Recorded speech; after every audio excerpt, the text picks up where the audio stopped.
la solución a la depresión en el cristiano. Ya hoy estamos en la segunda charla sobre las soluciones de la depresión. Finalmente llegamos a la solución porque ya creo que estábamos un poco cansados de tantas causas de depresión que hasta nos deprimió las causas de depresión que hemos expuesto. Pero hoy tenemos una luz al final del túnel y estamos hablando sobre la solución. Tienes que entender, hermano, que hay solución. En Cristo hay una solución. Y hoy vamos a ver la segunda parte, digamos, del viernes que vimos el reconocimiento. Sin reconocimiento no hay arrepentimiento, ¿no? Entonces, reconocimiento del pecado para que pueda haber entonces un arrepentimiento. Entonces, ahora vamos a ver esta primera parte del arrepentimiento. Mañana veremos la segunda, Dios mediante. Y tiene que ver justamente con eso, ¿no? O sea, una vez que tú has reconocido un pecado, pecado voluntario, premeditado, planificado, ¿no? Entonces toca hacer un arrepentimiento porque eso es lo que produjo la depresión, ¿no? Entonces, nuestro Salmo 40, versículo 17 dice: aunque afligido yo y necesitado, Jehová pensará en mí, mi ayuda y mi libertador eres tú, Dios mío, no te tardes. Vimos también el viernes que el Señor dice a través de Jeremías a su pueblo: no te acarrió esto el haber dejado a Jehová tu Dios. Entonces existe un principio en el que hay consecuencias de los actos que uno comete, ¿no? E insistimos en repetir esto. No se trata del pecado espontáneo, casual, hasta, no diría involuntario, porque tal cosa no existe, pero digamos, ¿no? De ese pecado que uno no calculó. No estamos hablando de eso. Estamos hablando de un pecado en donde tú has pensado hacer maldad, tú has pensado ir en contra de Dios, desobedecer a Dios. A eso nos estamos refiriendo. Y entonces el Señor le dice, en el siguiente capítulo, después de Jeremías 2, donde dice: no te acarreó esto el haber dejado a tu Dios, etc., el Señor le dice: reconoce pues tu maldad, porque contra Jehová tu Dios has prevaricado y fornicaste con los extraños debajo de todo árbol frondoso y no oíste mi voz, dice Jehová. No oíste mi voz. Eso quiere decir que no solamente hubo desobediencia, sino que en el momento del pecado también hubo una voz de Dios que él decidió no obedecer el pueblo, ¿no? Entonces el Señor le dice a su pueblo: convertíos, hijos rebeldes, dice Jehová, porque yo soy vuestro esposo. Y os tomaré uno de cada ciudad y dos de cada familia, y os introduciré en Sión. Miren el lindo deseo de Dios, a pesar de todo el pecado, ¿no?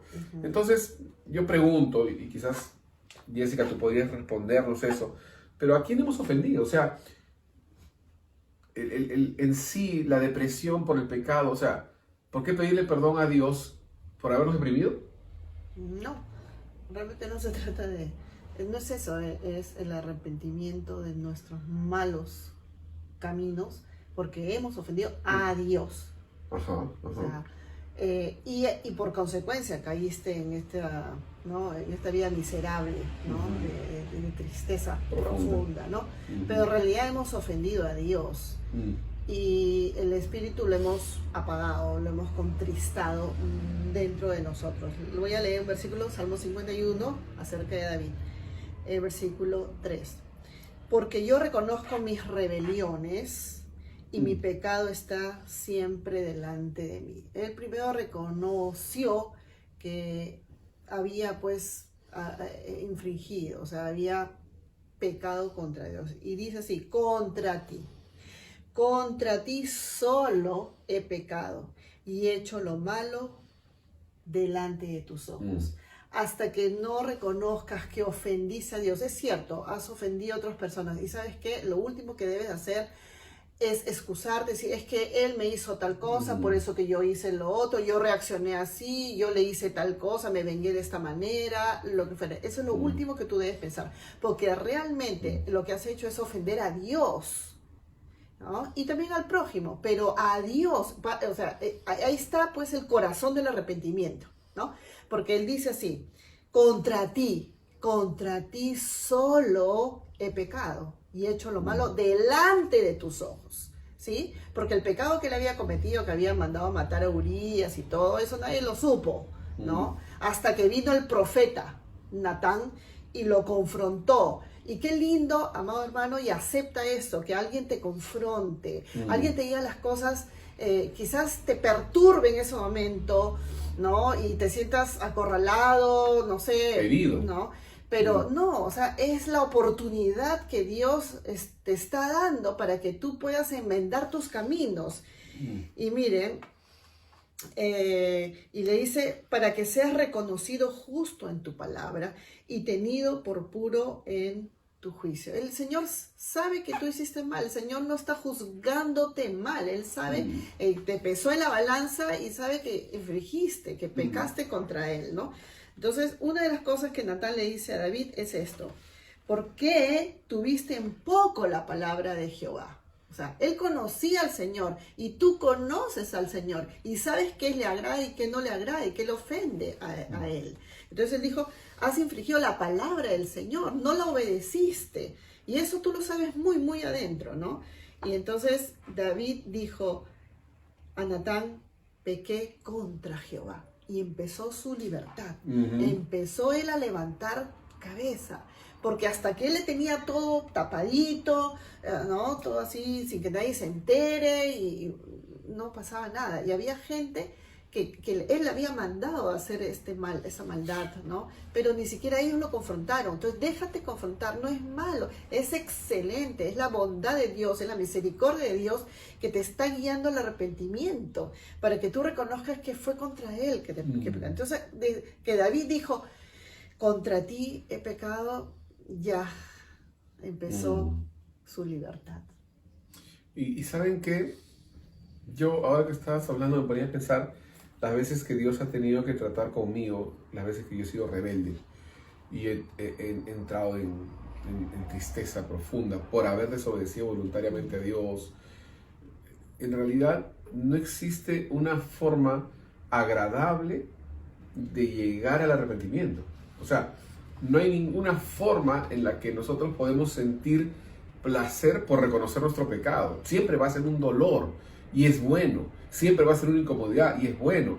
Dios permite esta tristeza terrible, miseria, depresión, para que entiendas que sin Él eres miserable. Y también Dios permite que pasen los helicópteros, por ejemplo, ¿no? Bien cerca. Pero volviendo al tema, cuando mi esposa decía de que Dios manda personas para que te reprendan, ¿no? Me acordaba de ese pasaje que dice, fieles son las heridas del que ama, ¿no? Porque en el fondo, ¿qué es lo que está pasando? El que te ama te va a decir la verdad. Eso no quiere decir que va a decirte algo bonito o que te va a agradar. Pero si de verdad te ama, te va a decir las cosas como son, para llevarte al arrepentimiento. Entonces, sea Dios que trata contigo a través del Espíritu Santo convenciéndote de pecado, sea Dios que trata contigo a través de tu miseria y tu terrible depresión, o sea Dios que trata contigo a través de un hijo suyo que te causa heridas porque te ama, en cualquiera de los casos siempre será doloroso entender que hemos ofendido a Dios, y debe serlo, porque tiene que producirnos la incomodidad de salir de esa situación y volver al Señor. Así que, ¿acaso la pregunta es, ¿te arrepientes por estar deprimido? No, la depresión per se no es un pecado. La depresión, en la mayoría de los casos, en muchos casos, no todos, hemos visto otros, es producto del pecado, de un pecado específico, no de un pecado quizás raro, ¿no? O sea, diferente o espontáneo, sino de algo mucho más profundo, planificado a sabiendas, ¿no? Voluntariamente, como dice la palabra, ¿no? Entonces, lo que produjo la depresión fue el pecado voluntario contra Dios. Por lo tanto, es del pecado que debemos arrepentirnos. No solucionamos nada arreglando la depresión. No solucionamos nada tratando de animarnos, o viendo películas, o escuchando música, o saliendo a correr para sudar un poco, o viendo PowerPoints motivacionales. No solucionamos nada, o tomando pastillas. No solucionamos el tema de fondo. El tema de fondo no es la depresión, el tema de fondo es el pecado, en este caso, ¿no? Entonces, la depresión es solo una consecuencia de dicho pecado. Mañana vamos a ver la siguiente parte del pecado, del arrepentimiento, en el caso del pecado. que produce depresión. Así que los dejamos con esto y que Dios los bendiga a todos este día lunes. Amén.